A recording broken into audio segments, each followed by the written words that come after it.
오늘은 4월 28일입니다.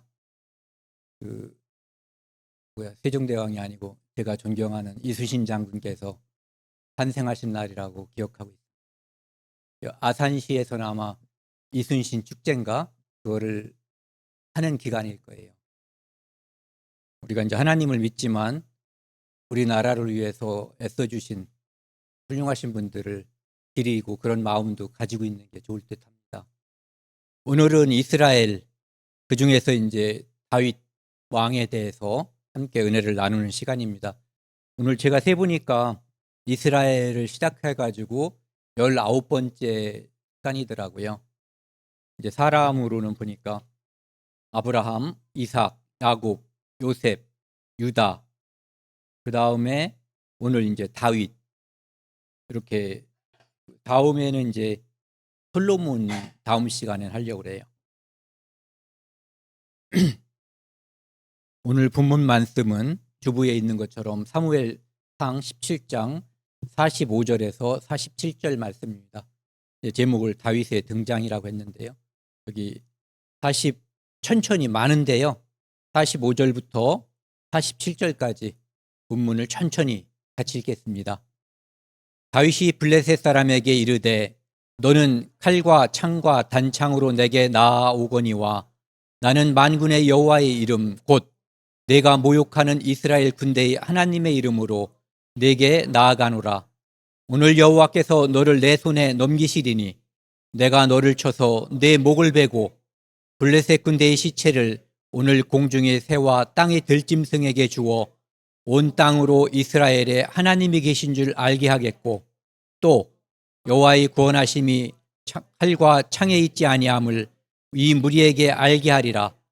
전쟁은 여호와께 속한 것인즉 그가 너희를 우리 손에 넘기시리라. 아멘. 함께 기도하시겠습니다.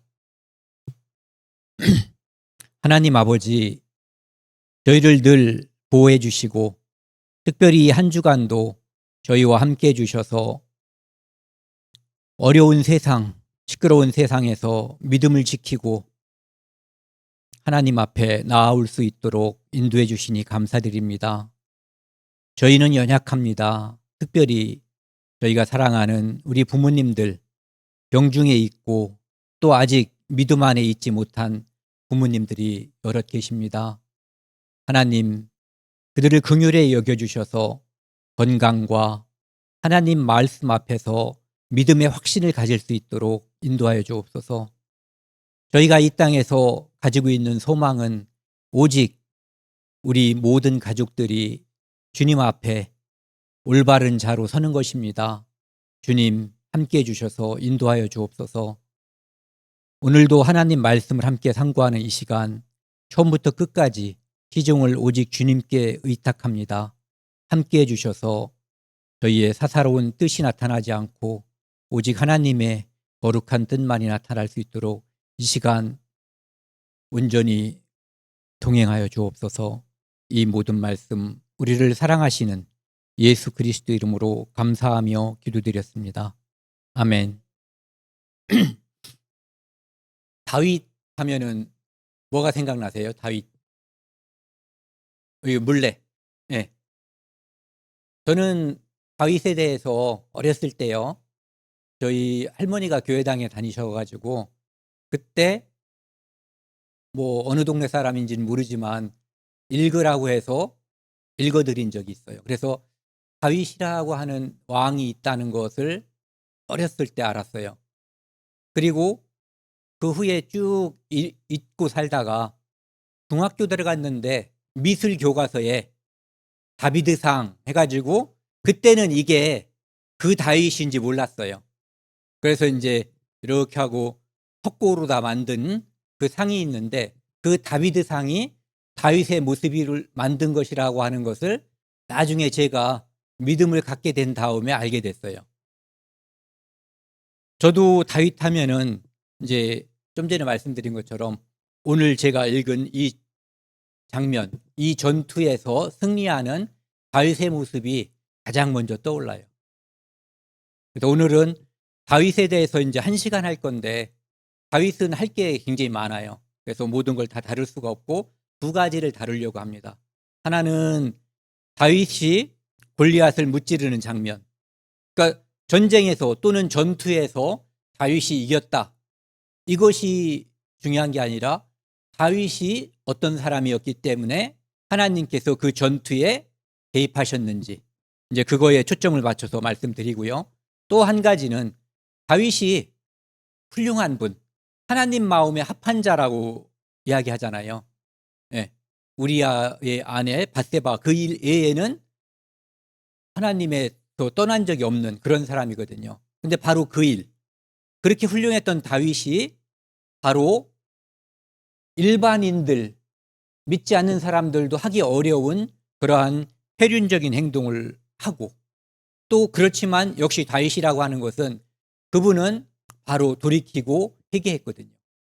그리고 하나님께서 그를 불쌍히 여겨주시는 그 장면, 그것은 우리에게 큰 교훈이 될 것 같아요. 우리도 다윗이 초기의 모습, 그런 모습으로 살아야 된다는 것, 늘 하나님을 의지하고 한다는 것, 그리고 비록 우리가 어리석거나 마귀의 유혹에 져서 죄에 빠졌을 때라도 그것을 극복하는 방법은 도덕적인 방법, 내 인내심을 통해서 뭔가 극기하는 그것이 아니라 그것도 역시 하나님을 의지하고 다시 구원의 기쁨을 회복할 수 있다는 것, 이 두 가지에 초점을 둬서 함께 나누는 시간을 갖도록 하겠습니다. 이 장면은 아까 저희가 함께 읽은 것처럼 골리앗이라고 하는 블레셋 장수가 이제 이스라엘과 지금 대치하고 있는 거예요. 이렇게 골짜기가 있으면 이쪽에는 블레셋 군대, 이쪽에는 이스라엘 군대가 양쪽에서 대치하고 있는데 40일 동안 블레셋의 장수인 골리앗, 어떤 사람은 뭐 2m 한 7, 80 된다고 그러고 어떤 사람은 3m도 넘는다고 그러는데 3m쯤 되는 그러한 엄청난 거구인 골리앗이 매일 나와서 40일 동안 이스라엘과 이스라엘 하나님을 모욕하는 그러한 장면이 이 장면 앞에 있어요. 그리고 이제 다윗이라고 하는 소년이 아버지의 심부름으로, 어떻게 보면 도시락 배달이죠. 형들 잘 있는지 가서 이제 음식을 갖다 주고, 약간의 뇌물인지 이제 그 천부장에게는 치즈도 갖다 주라고. 그래서 형들이 지금 전쟁 중이니까 잘못됐을 수도 있잖아요. 그러니까 잘 있는지 알아봐 달라고 이야기를 해서 심부름으로 온 거죠. 그때 왔다가 감히 하나님의 군대를 모욕하는 골리앗의, 그냥 요즘 말로 하면 나쁜 소리, 개소리를 들은 거예요. 그러니까 평상시에 하나님을 존중하고 높이던 다윗이 볼 때는 이것은 도저히 참을 수 없는 그런 장면이었던 거죠. 그래서 이제 다윗이 이제 그 왕에게 나아가서 왕이 이제 그럼 가서 싸워라, 뭐 여러 가지 말이 있지만, 그런데 사울 왕이 볼 때 꼬마라고 할 수는 없고 소년이 여기에 이제 갑옷이라든지 투구 이런 것도 없이 가서 싸우는 것은 너무 이제 불쌍해 보이니까 갖추라고 했는데 그걸 갖추고는 움직일 수가 없는 거예요. 그러니까 아직 소년이기 때문에. 그래서 맨몸으로. 그러니까 골리앗은 중무장을 한 거죠. 뭐 노투구를 썼고 여기다 갑옷을 입고 그 다음에 밑에도 각반을 하고 칼, 창, 그 다음에 여기다 단창 이런 것을 하고서 이제 이렇게 나아가는 그런 장면인 거예요. 근데 여기 보시면은 다윗이 이제 블레셋 사람 골리앗 또는 골리앗과 함께 있는 그들에게 함께 다 들으라고 얘기하는 거죠. 너는 지금 네가 믿고 오는 것은 네가 가지고 있는 무기, 너의 힘, 이걸 믿고 온다 이거죠. 하지만 다윗은 나는 무엇을 믿고 가냐 하면은 만군의 여호와의 이름, 즉 내가 모욕하는 이스라엘 군대의 하나님의 이름으로 나아간다, 이렇게 돼 있어요. 이건 굉장히 중요한 거죠. 우리가 이 땅에 살면서 우리는 어려움에 봉착할 때가 많아요. 살면서 여러 가지 어려움이 있을 수 있어요. 그런데 그 모든 어려움은 우리가 두 개 중에 하나예요. 피조물로 인해서 생기는 어려움 또는 하나님을 거역했기 때문에 생기는 어려움 이런 것들이거든요. 그런데 피조물이 우리를 이길 수 있는 조건은 우리가 하나님께 순종하지 않을 때예요. 우리가 하나님 편에 서 있으면은 어떠한 피조물도 그것이 골리앗이 됐든 누가 됐든 이길 수가 없는 거예요. 다윗은 그것이 어렸을 때부터 목동 생활을 하면서 몸에 익은 사람이에요. 그러니까 하나님께 의지하면, 하나님과 함께하면 그 나머지는 하나님께서 책임져 주신다. 그래서 다윗은 그것을 알고 있는 거죠. 여호와께서 오늘 이 싸움에서도 그냥 보면은 너는 크고 나는 작고 너는 힘이 세고 나는 약해 보이지만 결국 그 결과는 하나님께서 개입하시면 하나님이 너를 내 손에 넘길 것이다. 구체적으로 내 목을 쳐서 너를 쳐서 목을 베고 블레셋 군대의 시체를 공중에 있는 새하고 짐승들이 먹게 할 것이다. 그리고 온 사람들이 이스라엘 사람에게도 그 다음에 블레셋 사람에게도 하나님이 계신 줄, 하나님이 이기게 하신 줄 알게 할 것이다 라고 이야기하는 거예요. 이것은 그 사람들이 허풍 떤다고 그러는 거 있잖아요. 이건 허풍 떨 수 없는 거잖아요. 왜? 지금 당장 맞붙어야 되는데. 그래서 다윗의 이 말은 어떻게 보면은 지금까지 살아온 과정에서 자기가 겪었던 하나님, 그것을 경험했기 때문에, 그러니까 우리가 하나님을 믿는다고 하는 것은 과거에 하나님께서 어떻게 하셨는가, 무엇을 하셨는가를 아는 거예요. 그것은 우리가 성경을 통해서 주로 알게 되죠. 그리고 내가 구원받은 다음에는 하나님께서 나와 내 기도와 하나님께서 무슨 관계가 있는가를 통해서 우리가 하나님을 체험하는 거예요. 이 두 가지를 통해서 과거에 역사하신 하나님 그리고 나에게 역사하신 하나님을 통해서 우리는 미래에 역사하실 하나님을 우리가 믿는 거거든요. 그러니까 다윗은 그것을 믿고 이렇게 47절을 다시 한번 같이 읽겠습니다. 또 여호와의 구원하심이 칼과 창에 있지 아니함을 이 무리에게 알게 하리라. 전쟁은 여호와께 속한 것인즉 그가 너희를 우리 손에 넘기시리라. 이것이 다윗이 가지고 있는 믿음이에요. 그러니까 이 장면을 보면은 그 민수기에 모세가 12지파의 지도자들을 가나안 땅에 정탐을 보냈을 때 10명은 와가지고 우리가 듣던 대로 땅은 젖과 꿀이 흐르는 땅인데 거기는 네피림 큰 거인들이 있어가지고 그들 앞에 우리는 메뚜기고 그들이 우리를 봤을 때도 우리를 메뚜기처럼 여길 것이다 라고 이야기를 하죠. 갈렙과 여호수아가 거기에 반대 의견을 내요. 그들은 바보가 아니에요. 10명이. 그들은 있는 현실, 그것을 상황을 정확하게 파악하고 정확하게 얘기한 것뿐이에요. 다만 그들은 그들 너머에 위에서 역사하시는 하나님을 바라보지 않은 거죠. 여호수아와 갈렙도 그 땅이 기름진 땅이고 거인들이 있어서 그들을 우리 힘으로 상대하기는 어렵다는 것은 다 알았을 거예요. 하지만 하나님이 함께 하시면 그들은 우리 앞에 옛날엔 밥이라고 했고 요즘 성경은 먹이다. 이렇게 똑같은 일을 보고 블레셋 군대 앞에서 덜덜 떨고 있는 사울 왕과 이스라엘 군대들. 그런데 소년 다윗은 전혀 그렇지가 않은 거죠. 네 놈이 감히 우리 하나님을 모욕해? 그렇다면 하나님께서 너희 벌 줄 거야. 이것을 믿고 있는 거예요. 여호수아와 갈렙이 가졌던 같은 믿음을 가지고 있는 거죠. 사람들은 골리앗을 바라봤지만 다윗은 하나님을 바라본 거예요. 이렇게 도시락 가지고 아버지 심부름으로 전쟁터에 가는 다윗의 모습이에요. 하나님께서 이 다윗은 지금 역사의 무대에 등장하는 거거든요. 이미 다윗은 앞에 보면은 처음 등장하는 게 아니에요. 수금을 타서 그 사울 왕이 이 악령에 의해서 번민하게 될 때 수금을 타가지고 그를 진정시키는, 그래서 사울 왕이 이 사람을 최측근으로 삼은 거예요. 무기를 들고 다니는, 그러니까 왕이 다닐 때 늘 들고 다니면 힘드니까 얘가 종종 따라다니면서 무기 들고 다니는 사람으로 삼은 거예요. 그런데 그게 그 앞에 바로 나와 있는데 아무도 다윗을 기억하는 사람이 없어요. 다윗은 기억하고 있겠죠. 그런데 사울 왕도 부하들도 걔가 누군지 알지를 못하는 거예요. 그러니까 그 어떤 지도자, 이건 왕이잖아요.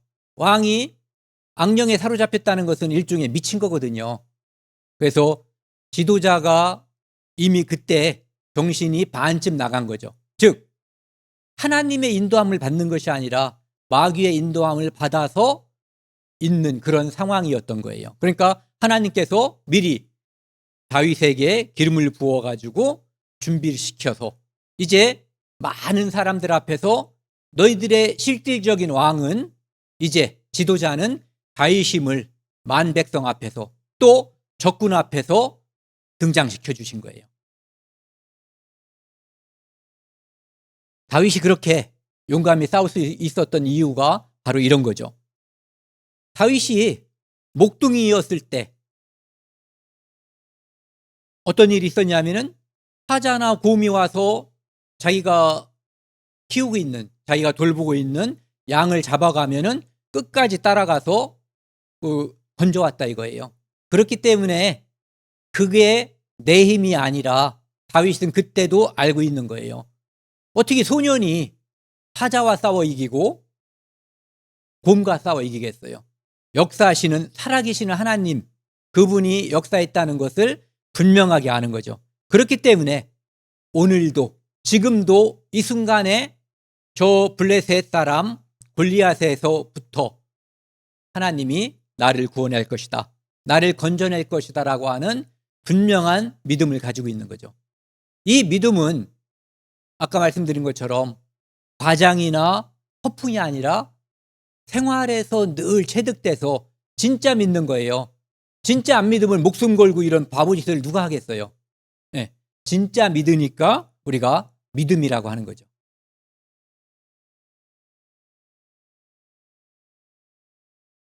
뭐 여러 가지 제가 그림을 좀 가져왔거든요. 다윗이 물매를 던져서 이 돌이 날아가고 있죠. 누구에게? 골리앗에게. 다윗은 어떠한 무장도 하지 않았어요. 그리고 골리앗은 어쨌든 뭐 이 그림대로인지 모르지만은 중무장을 한 거죠. 이 앞에 성경 표현을 보면은 요거 뭐죠? 요거 방패. 이 방패는 골리앗이 들은 게 아니라 또 다른 사람을 고용해 가지고 방패 든 자가 또 앞에 따라왔다라고 되어 있어요. 그러니까 골리앗은 자기의 힘과 자기의 무기를 믿고 다윗을 깔보는 마음으로 달려오는 거예요. 그런데 다윗은 너는 칼과 창으로 내게 나오지만 나는 하나님의 이름으로 너에게 나아간다라고 이야기하는 거죠. 아까 공중에 떠 있던 거 보셨어요? 혹시 중간에 요거? 요게 다음 장면에서 뻑 맞은 거예요. 다윗이 던졌죠. 하지만 하나님께서 맞추신 거예요. 다윗은 그렇다고 해서 이것을 늘 연습하지 않았던 사람이 아니라 늘 연습하고 자기 몸과 같이 숙달되어 있는 사람일 거예요. 하지만 이 순간에 이 골리앗과 싸울 때 그는 자기의 능력보다는 하나님을 의지한 거예요. 그리고 하나님께서 조정을 하신 거죠. 이것은 마치 이스라엘을 하나님께서 선택한 이유, 지상의 많은 민족 중에서 너희가 가장 적거든요. 숫자가 적어서 이스라엘을 선택한 것처럼 이스라엘 군대에 나와 있는 사람은 지금 현재 다윗보다 다 몸이 건장하고 다 힘이 센 사람들일 거예요. 그런데 그 중에 소년, 여덟 형제 중에서 막내인 다윗을 통해서 군대에 아직 가지 않은 그 소년을 통해서 하나님께서 역사한 거예요. 생각을 해보자고요. 블레셋 사람들의 입장에서 보면은 저 꼬마도 저렇게 힘이 세고 저렇게 대단한데 얼마나 떨리겠어요. 그러니까 골리앗이 딱 쓰러지는 순간에 거루마 날 살려라. 그냥 뒤도 안 돌아보고 도망가는 거죠.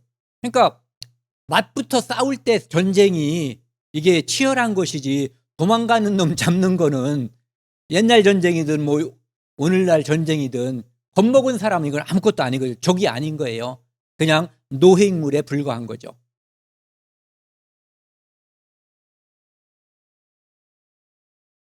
그러니까 어떤 사람은 그런 거를 또 연구했더라고요.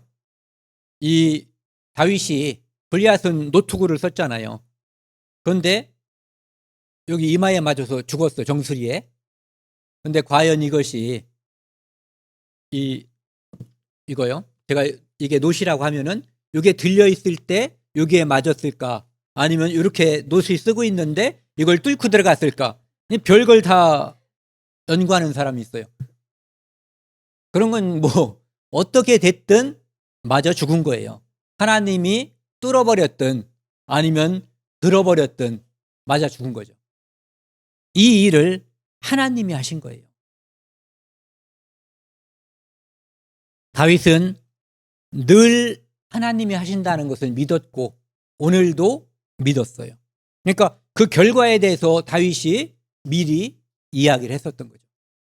그리고 저는 여기서 이제 이런 것을 한번 생각해 보고 싶어요. 뭐냐면은 골리앗은 갑옷을 입고 노투구에 뭐 이런 걸 하고 왔잖아요. 이건 뭐 하는 거예요? 수비하는 거죠. 수비. 그런데 다윗은 오직 공격용 무기만을 가지고 있었지 수비를 전혀 신경을 안 썼어요. 이건 무슨 얘기예요? 반드시 이긴다는 거예요. 비록 다윗이 돌멩이를 5개 가져갔지만 뭐 4개가 남은 거잖아요. 결국은 빗나갔단 말이 없으니까 첫 방에 딱 하나님께서 맞춰주신 거예요. 우리가 이제 축구 같은 거 경기를 볼 때 보면은 공격이 최선의 방어다 이런 말을 하거든요. 우리가 다른 사람에게 전도할 때, 특별히 가족을 전도할 때 공격하는 거예요. 우리가 먼저 전도하고 이렇게 해야지 그 사람들이 뭐라고 말할 때까지 기다리고 우물쭈물해서는 안 된다는 거죠. 사람을 두려워하지 말고 하나님을 믿고 우리가 먼저 잘 되라고 하는 거잖아요. 내 아버지도 잘 되라고 내 자식도 잘 되라고 하는 거거든요. 그렇기 때문에 수세에 몰리지 말고 먼저 공격을 하는 게 하나님을 의지하는 사람의 가장 기본적인 자세인 것 같아요. 특히 이제 이 다윗의 모습을 보면은 수비하기 위해서 수비하면 집까짓게 뭐 하겠어요. 뭐 칼을 내려쳤는데 여기에 뭐가 있으면 뭐를 하고 그냥 다 묵사발 날 거라고요. 그러니까 먼저 공격하는 것, 그것이 이 일을 이룬 하나님의 방법이었고 다윗의 선택이었던 거죠. 뭐 이런 식으로 어떤 사람은 설명을 했더라고요.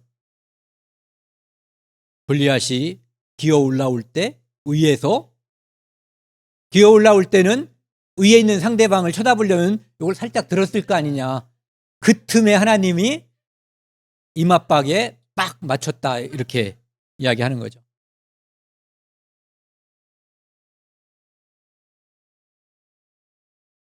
이게 잠깐만요.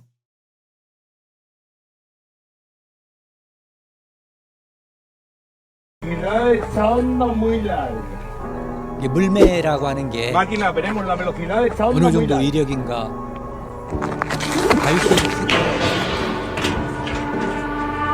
이 정도라는 거예요.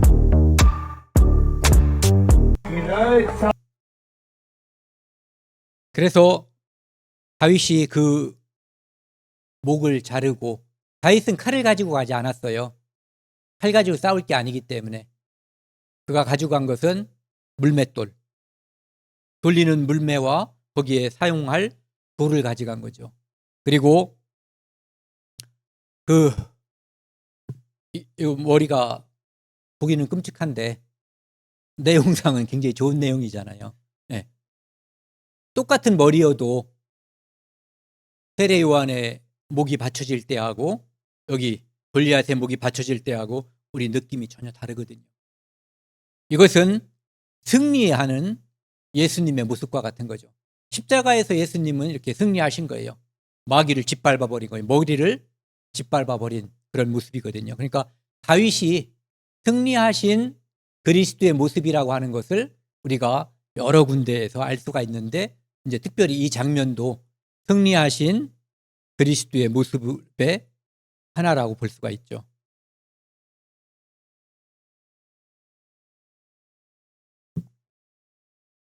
블레셋 사람들이 엄청 당황했을 거예요. 그러니까 당황하면은 이성을 잃어버리고 도망가기 바쁜 거죠. 여기 보시면은 여기 블레셋의 아까 그 사람 골리앗이 가드 사람이에요. 가드. 그 다음에 엘라 골짜기에서 전선이 펼쳐졌다라고 돼 있어요. 엘라 골짜기는 소구와 아세가 중간에 있다고 돼 있고요. 그런데 이 엘라 골짜기는 베들레헴에서 이렇게 많이 떨어지지 않은 곳이에요. 어떻게 보면은 골리앗과 블레셋이, 이 블레셋이 골리앗 믿고 여기서 수비한 전쟁이 아니라 베들레헴 가까이, 예루살렘 가까이 쳐들어온 전쟁이에요. 예. 그래서 이때 이 전쟁에서 다윗이 골리앗을 죽이니까 이스라엘 군대가 사기 충천해가지고 팍 밀어붙이거든요. 그래서 이 가드와 요 꼭대기 여기쯤에 저기가 있을 거예요. 에글론 여기까지, 그러니까 본진까지 쳐들어간 거예요. 본진까지. 그래서 이 전쟁이 얼마나 대단한 전쟁이었는가를 보여주고 있는 거죠. 이 전쟁 후에 다윗이 이제 장군이 돼서 사울 왕이 명령하는 곳에 가서 싸우기 시작했어요. 그래서 싸워서 돌아올 때 엄청난 일이 벌어진 거죠. 원래는 사울 왕을 칭송하기 위해서 사람들이 왕을 칭송하기 위해서 한 거예요. 그런데 가사가 별로 안 좋았죠. 네. 다윗이 죽인 자는, 사울이 죽인 자는 천천히고, 여기까지만 하고 말았으면 되는데 다윗은 만만이로다 이렇게 얘기한 거예요. 그러니까 사울이 이야기를 듣고 지금 제가 저 위치에 있어서 다음에 얻을 수 있는 것은 나라, 즉 내 자리, 왕위 빼놓고 무엇이겠는가. 그러니까 갑자기 자기 충신에게 대해서 시기, 질투 이런 마음이 생겨버린 거죠. 이런 마음을 주는 게 마귀예요. 예. 그래서 그 후로 다윗이 다윗을 주목했다. 얘를 나중에 내 후계자로 삼아야지, 이런 주목한 게 아니에요. 저놈을 해치우지 않으면 내 자리가 위험하겠구나 이렇게 생각한 거예요. 그래서 이 그림을 보시면 천천히요 만만히요 사람들이 막 춤추면서 이제 장구치고 한 거예요.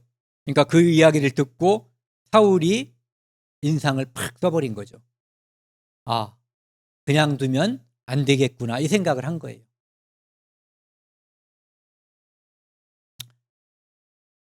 그런데 이 일로 인해서 다윗이 골리앗을 죽인 일, 그리고 그 후에 있는 전투에서도 승리한 일, 이것을 통해서 다윗이 사람들에게 유명해지고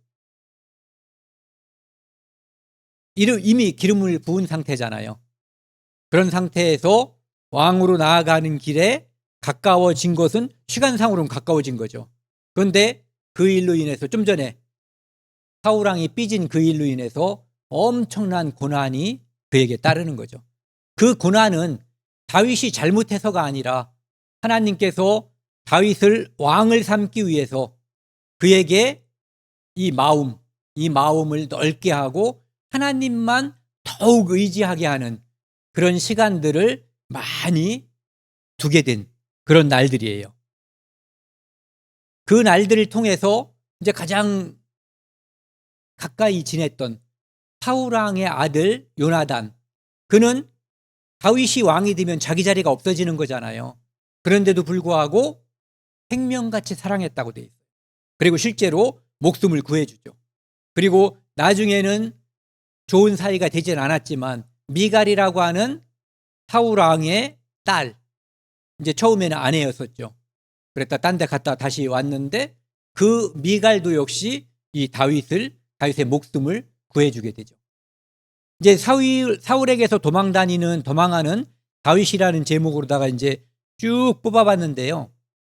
굉장히 많은 험한 노정, 이것을 겪게 되는 거죠.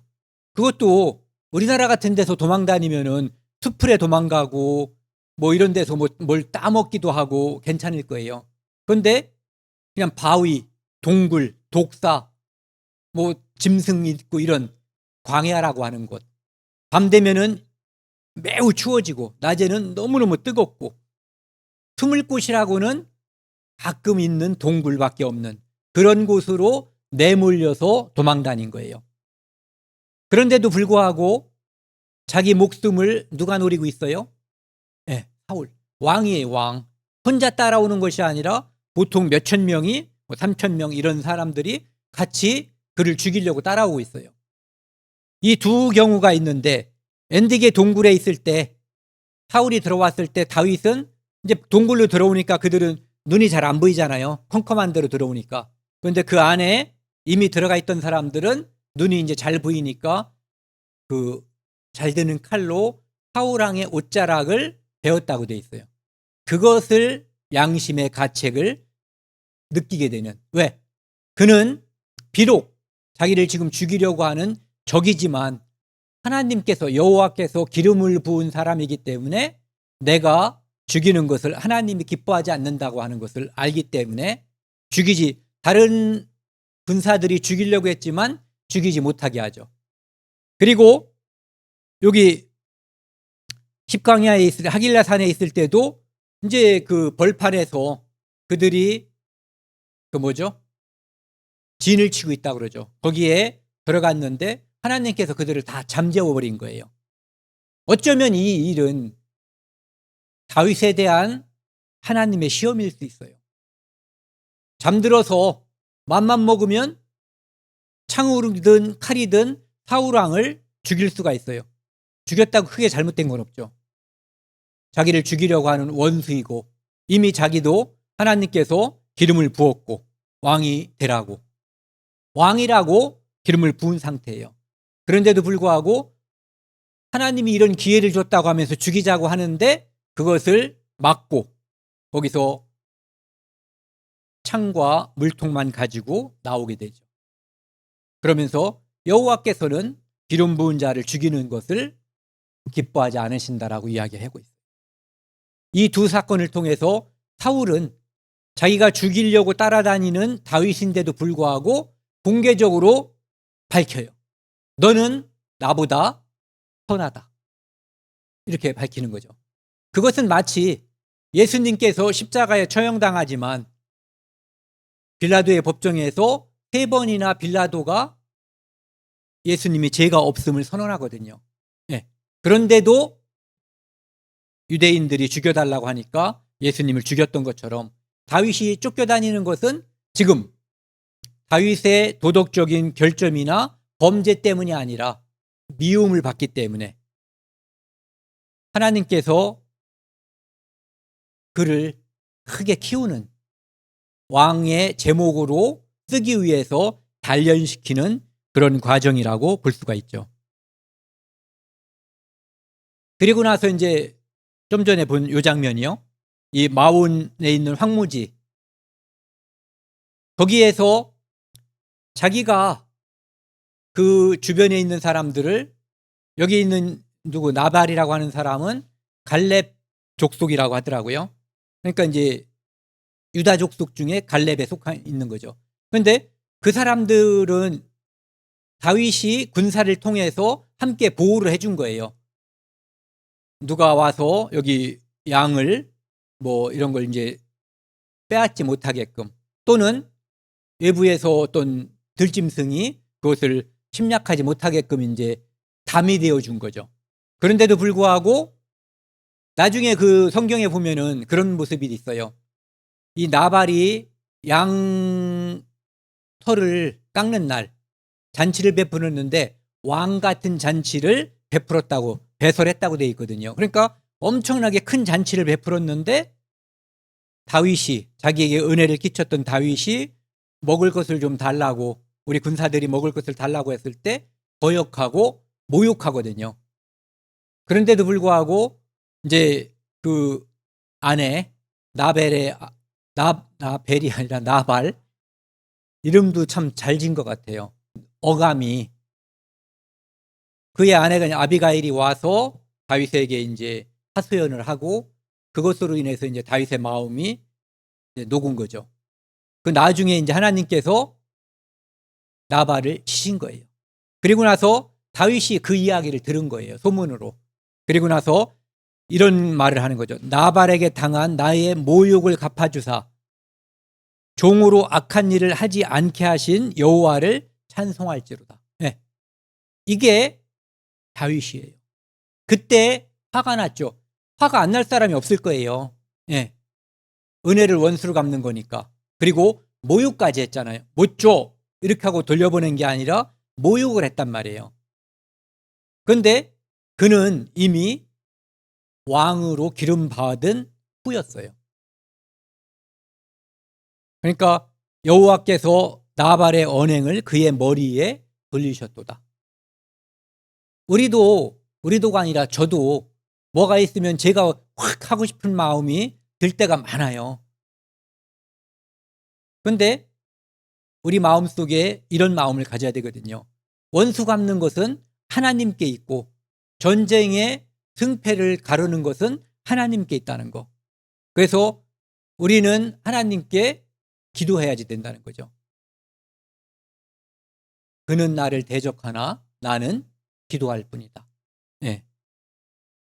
그래서 다윗의 믿음, 순간적으로 욱했지만 다윗은 다른 사람이 자기에게 간언을 할 때 그것을 받아들일 수 있고, 그것을 믿음으로 받아들인 거예요.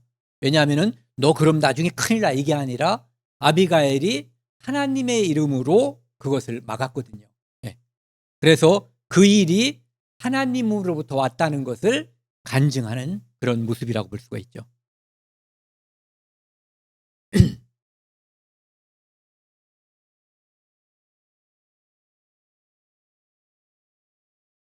아까 제가 말씀드린 그 장면이거든요.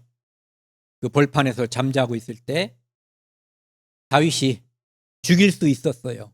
그런데 여호와께서 치실 것이다. 내가 쳐서는 안 된다.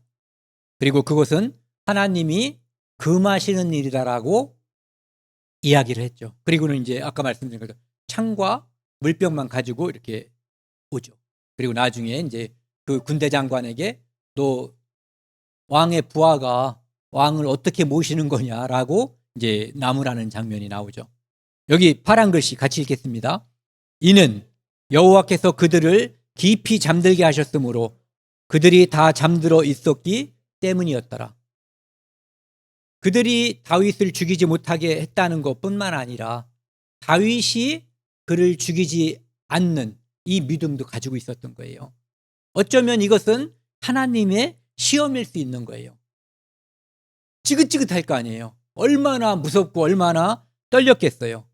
그런데 그것을 인내하고, 이렇게 좋은 기회, 부하가 얘기하잖아요. 이것은 하나님께서 주신 기회라고. 그런데도 불구하고 그것을 시행하지 않는 거예요. 왜? 이 믿음이 있었어요. 여호와께서 그를 치시리니.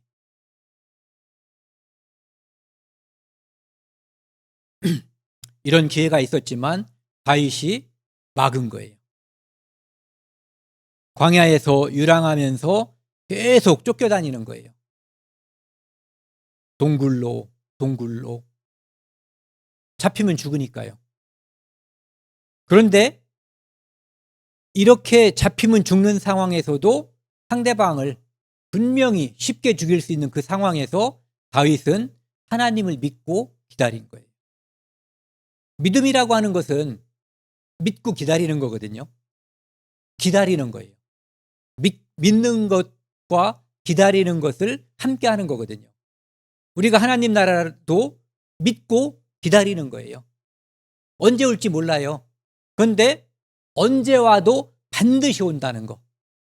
죽어도 살겠고 무릇 살아서 나를 믿는 자는 영원히 죽지 아니하리라. 이 말씀을 우리가 마음속에서 진짜 믿는 거예요. 네. 그렇기 때문에 살아서 와도 좋고 죽어서 와도 좋은 거예요. 그러니까 어떤 모습으로 와도 다 괜찮은 거예요. 다윗은 하나님께 간절히 기도했을 거예요.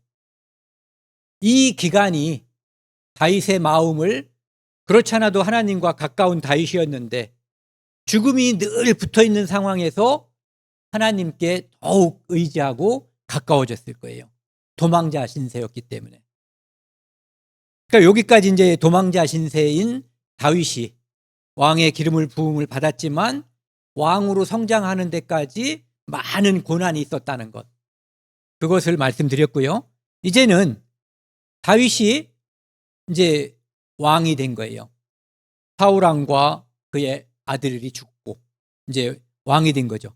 40년 동안 30살에 왕이 됐고 40년 동안 헤브론에서 7년 6개월, 나머지는 예루살렘에서 이제 왕이 돼서 다스린 거예요.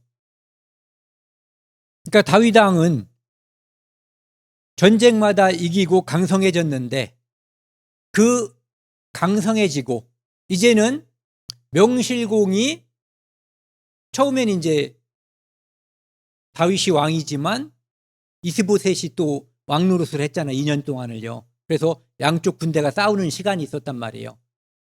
이것이 이제 다 제압이 되고 오직 다윗 왕이 통일된 이스라엘에, 그러니까 사울에게 속했던 사람들이 이제 다 돌아온 거죠. 그래서 통일 왕국이 드디어 된 거예요. 원래 통일 왕국이었다가 지금 사울과 다윗으로 나뉘었다가 다시 다윗으로 합쳐진 거죠. 이 상황이 되었을 때 이제 문제가 생겼던 거예요. 다윗 왕이 집에서, 집이 아니라 궁궐이라고 해야죠. 거기서 목욕하는 아름다운 여자를 봤고 그를 데려다가 유부녀임을 알면서도 간음을 한 거예요. 그리고 임신 소식을 듣고 그의 남편을 전장에 보내서 죽을 수밖에 없는 곳에 보내버린 거죠. 그러니까 간음죄를 숨기기 위해서 살인죄를 저지른 거예요. 이 살인죄도 아주 질이 나쁜 거예요. 싸우다가 치고받다가 살인한 게 아니라 권력형 비리예요. 왕이 자기 충성스러운 부하를 자기의 잘못을 감추기 위해서 권력을 이용해서 죽인 거죠. 이 소식을 듣고 하나님께서 나단 선지자를 다윗에게 보낸 거예요. 그리고 그의 잘못을 지적했을 때 다윗은 이야기하죠. 내가 범죄하였노라. 다른 어떠한 핑계도 되지 않았어요. 처음에 화가 났죠. 그 잘못이 자기가 아닌 줄 알고. 그런데 그게 바로 너라고 하는 직접적인 지적을 받고 내가 우리아한테 범죄했다, 밧세바한테 잘못했다, 백성들에게 죄를 졌다 말하지 않고 내가 여호와께 죄를 범했다라고 이야기하고 있어요. 이 땅에서 우리가 짓는 모든 죄는 대상이 다 있어요. 내가 누구에게 욕을 하거나 누구를 때리거나 사람에게도 다 죄지만 그 모든 총체적인 죄는 하나님 앞에 죄가 있는 거예요. 그래서 하나님께 참회한 거죠. 그리고 나단을 통해서 하나님께서는 그의 죄를 용서했다라고 말하고 있어요. 하지만 지금 밧세바가 임신한 그 아이는 죽을 것이고 이 사건, 즉 자기 부하의 아내와 간통을 하고 그것을 숨기기 위해서 그 아주 충성스러운 부하잖아요. 세상에 그런 부하가 어디가 있겠어요. 그 부하를 죽인 그 일로 인해서 너는 큰 비방거리. 이 비방은 누가 하는 거겠어요? 마귀가 하는 거죠. 이제 거의 약점이 없었던 다윗에게 마귀가 약점을 잡아버린 거예요. 그래서 계속해서 다윗 왕을 물고 늘어지는 그 일이 벌어지는 거죠. 여기 보시면은 이 헤브론은 아까 7년 6개월이라고 그랬잖아요. 그곳에서 사울 왕의 딸인 미갈과 결혼했지만 자식은 없었어요. 이유가 있죠. 그렇죠? 네. 그 다음에 아히노암에게서 첫 아들을 낳아요. 암논.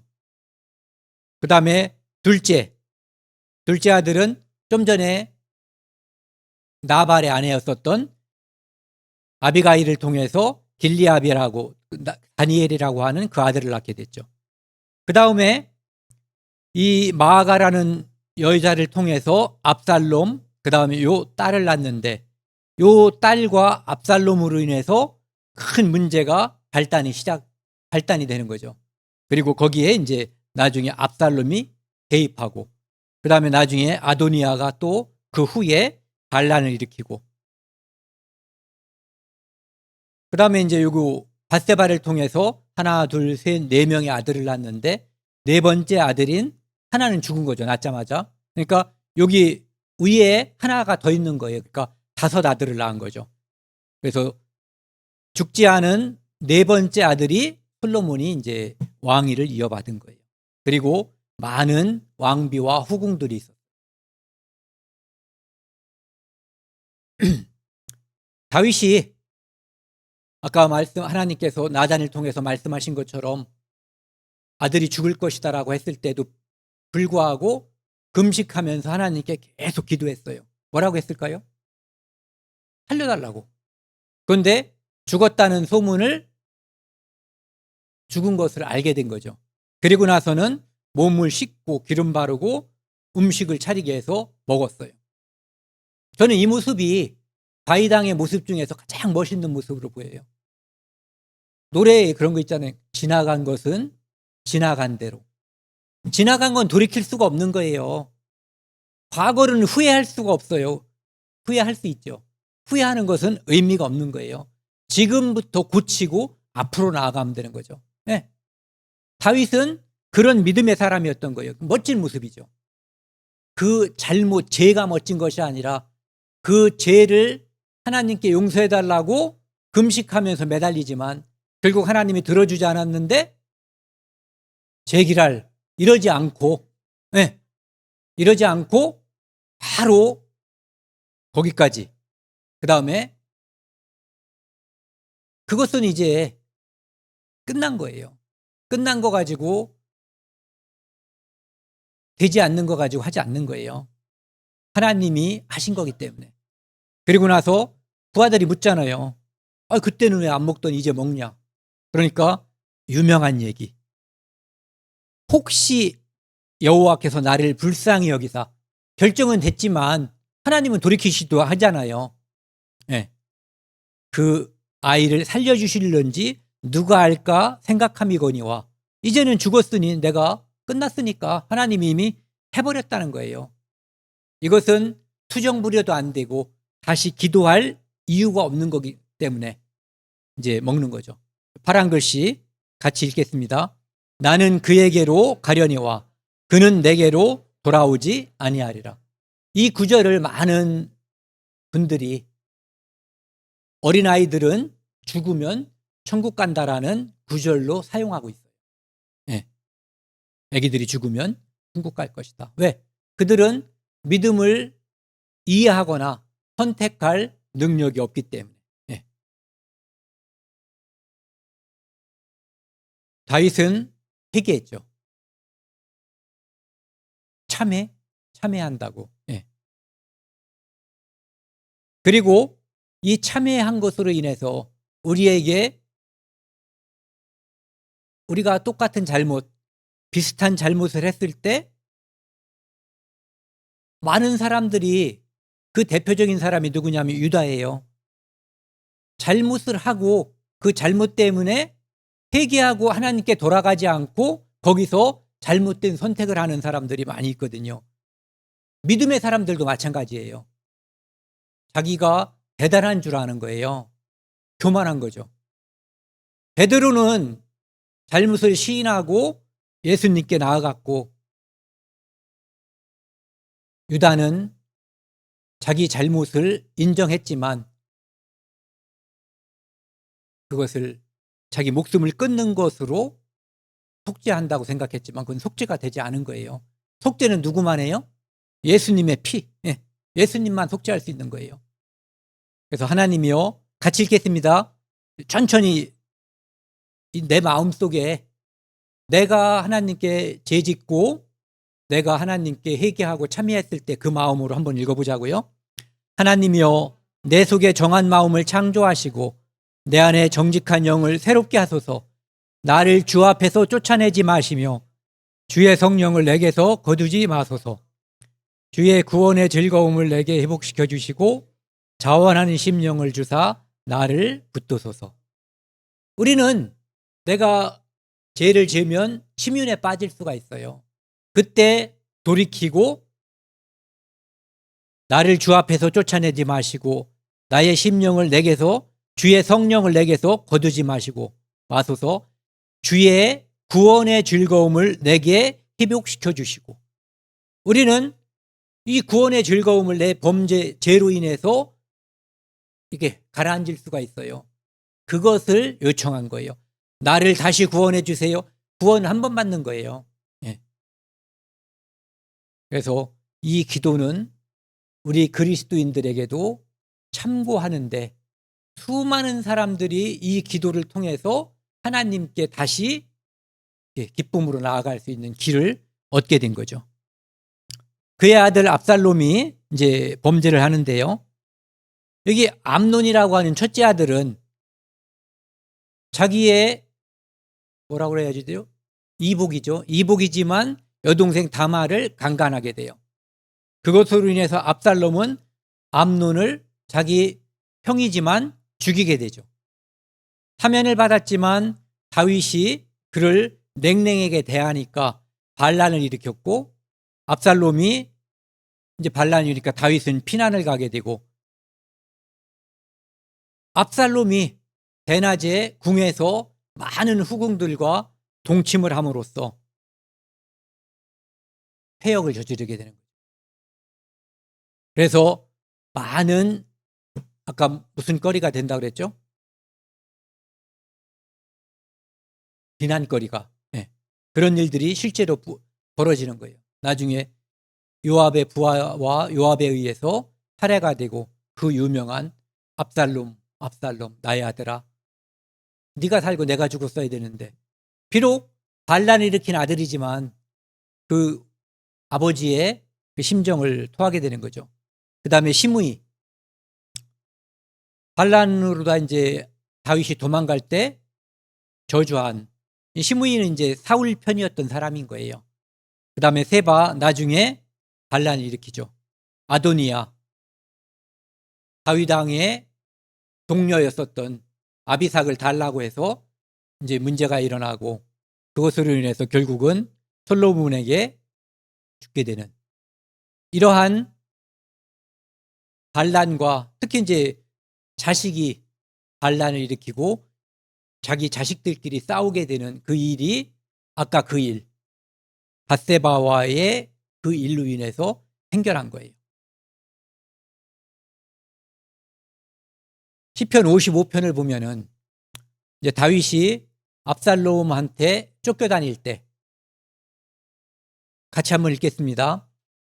나를 책망하는 자가 원수가 아니라 원수일진데 내가 참았으리라. 나를 대하여 자기를 높이는 자는 나를 미워하는 자가 아니라 미워하는 자일진데 내가 그를 피하여 숨었으리라. 그는 곧 너로다. 나의 동료, 나의 친구요, 나의 가까운 친구로다. 압살롬이 반란을 일으켰을 때 압살롬도 자기를 죽이려고 했고, 자기의 모사였던 아히도벨도 압살롬 편이 돼가지고, 그 다음에 수많은 군사들이, 다윗 왕의 군사가 압살롬의 군사가 됐던 거예요. 그래서 그 일이 벌어졌을 때 자기의 심정을 토로한 그러한 모습이죠. 여기까지 이제 다윗 왕의 모습을 살펴보고요. 다윗 왕은 아까 이제 처음에도 말씀드렸던 것처럼 그리스도의 모형이에요. 아까 그 골리앗을 죽여서 치켜 들었을 때도 그리스도의 모형이고, 승리한 그리스도의 모형. 죄 없이 고난을 당하고 왕이 된 그 모습.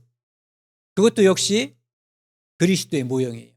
그리스도가 이 땅에 오셔서 죄 없지만 십자가에서 죽으시고, 그리고 그분은 부활해서 진정한 왕으로, 만왕의 왕으로 우리에게 다시 오실 거거든요. 그분에 대한 모형이 되기도 하죠.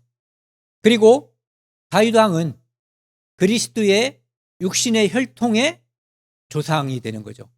이런 것 때문에 이제 그 터미네이터 같은 영화, 이런 것이 나오는 거예요. 후손이 이렇게 와가지고 또 이제 뭐 조상이 되는 그런 역할을 하는 것, 그런 것들이 이제 모티브가 되는 거죠. 여기 이제 사도행전 13장에 보면은 바울이 이제 사울을 하나님께서 폐하시고 다윗을 왕으로 세우시고 증거하여 가라사대, 같이 읽겠습니다. 여기까지 끝에까지요. 내가 이새의 아들 다윗을 만나니 내 마음에 합한 사람이라 내 뜻을 다 이루게 하리라 하시더니 하나님이 약속대로 그 사람이 씨에서 이스라엘을 위하여 구주를 세우셨으니 곧 예수라. 다윗 왕의 후손을 통해서 메시아 예수가 나온 거죠. 하나는 솔로몬을 통해서, 하나는 솔로몬의 형인 나단을 통해서, 하나는 요셉을, 또 하나는 마리아를, 둘 다 이제 다윗 왕의 혈통으로 이 땅에 태어나게 되는 거죠. 그래서 다윗 왕을 하나님께서 이렇게 여긴 거예요. 내 마음에 합한 사람. 또 다른 곳에서는 아까 말씀드린 것처럼 우리아의 아내 그 애에는 하나님께 거역한 적이 없는 그런 사람이에요. 그러니까 이 다윗 왕을 우리가 생각을 하면은 이제 아까 말씀드린 골리앗을 쳐부순 그 왕, 또 하나는 밧세바를 취함으로 고난을 받은 왕. 그런데 이 두 모습 다 우리가 정말 마음속에 두어야 될 모습이거든요. 하나는 우리도 역시 이 땅에서 승리하는 그리스도인이에요. 그런데 우리는 예수님처럼 완전하지 않기 때문에 우리는 질 때가 있어요. 이기지 못할 때가 있거든요. 그때 우리는 다윗처럼 바로 내가 범죄하였노라, 하나님께 나의 죄를 회개하고 그리고 나의 구원의 기쁨을 회복시켜달라고 기도해야지 되는 크리스찬의 모습을 보여야 되는 거죠. 오늘 준비한 마지막 말씀은 마태복음 1장 1절 말씀이고요. 1절까지만 같이 읽겠습니다. 아브라함과 다윗의 자손 예수 그리스도의 계보라. 그래서 믿음의 조상 아브라함, 하나님께 합한 자 다윗, 그 혈통을 통해서, 믿음의 혈통을 통해서 예수 그리스도가 이 땅에 오셨고, 그분이 우리의 구세주가 됐고, 그분이 우리를 위해서 십자가에 돌아가심으로 우리의 모든 죄를 용서하시고, 이제는 우리가 그분이 다시 올 날을 기다리는 거예요. 네. 그때 우리가 할 일은 한 가지. 이 땅에서 아직 믿지 않는 사람들에게 복음을 전함으로써 예수님이 오실 때 우리가 아무런 거리낌이 없이 주 예수여 어서 오시옵소서 할 수 있는 그런 상황을 만들어야지 되는 거죠. 여기까지 하고요. 함께 기도하시겠습니다. 하나님 아버지 감사합니다. 다윗 왕의 믿음, 소년 다윗의 믿음과 왕으로서의 다윗의 믿음, 비록 범죄했지만 하나님께 즉각 회개하고 참여하는 그 용기 있는 믿음의 사람의 모습을 함께 나누었습니다. 하나님, 저희는 연약해서 이 땅에서 범죄할 수밖에 없고 죄를 지을 수밖에 없는 성정입니다. 저희가 혹 범죄할 때 하나님으로부터 멀어지지 않고 다윗 왕처럼 하나님께 죄를 자복하고 구원의 기쁨을 회복시켜 달라는 기도를 하는 믿음의 사람이 되도록 도와주십시오.